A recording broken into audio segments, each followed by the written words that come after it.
direction nos studios à Jérusalem. Ce matin, c'est notre correspondant Daniel Haïk qui fait le point sur l'actualité israélienne. Bonjour Daniel.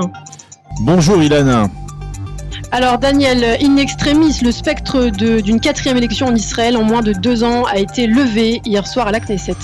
Oui, effectivement, ce n'est que vers 22h heure israélienne que la Knesset a voté en seconde et troisième lecture en faveur de la loi de compromis déposée par le député Tzvika Hauser. Une loi qui accorde aux parlementaires israéliens un délai de 120 jours pour tenter de voter le budget de l'État.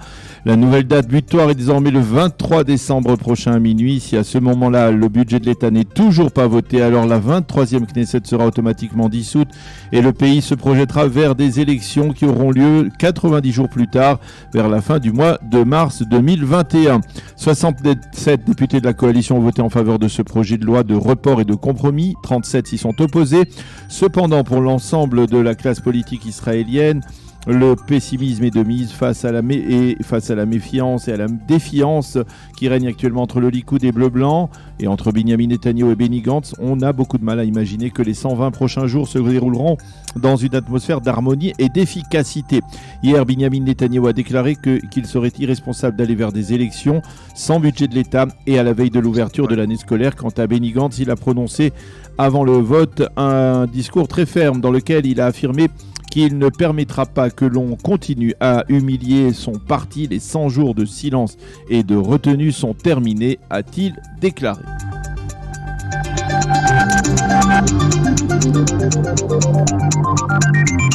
L'armée israélienne a bombardé durant la nuit des positions du Hamas dans la bande de Gaza. Daniel, l'armée israélienne a bombardé durant la nuit des positions du Hamas dans la bande de Gaza.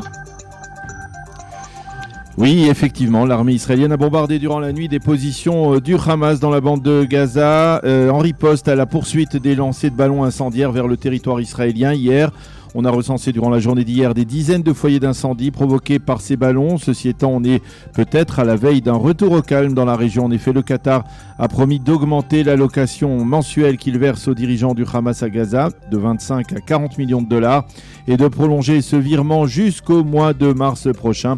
L'émissaire qatari qui est chargé de ce dossier, Mohamed Al-Hamadi, pourrait arriver dans la région dès aujourd'hui avec cet argent. Hier, Benny Gantz s'est rendu dans le sud du pays pour une tournée d'inspection.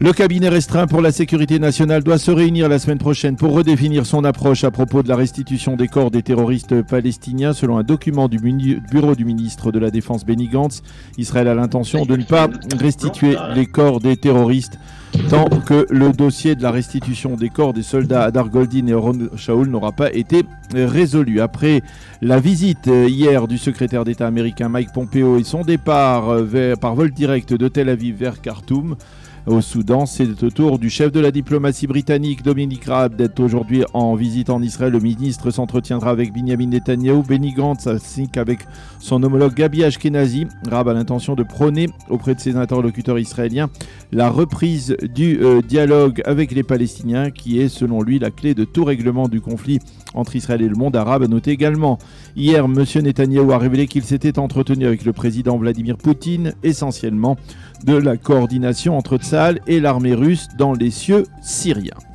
Et nous terminerons, Daniel Haïk, ce journal par la lutte contre le coronavirus. Oui, effectivement, le cabinet interministériel de lutte contre le Covid-19 se réunira aujourd'hui avec à l'ordre du jour la validation du plan des codes couleurs présentés par le coordinateur de lutte contre le virus, le professeur Roni Gamzou.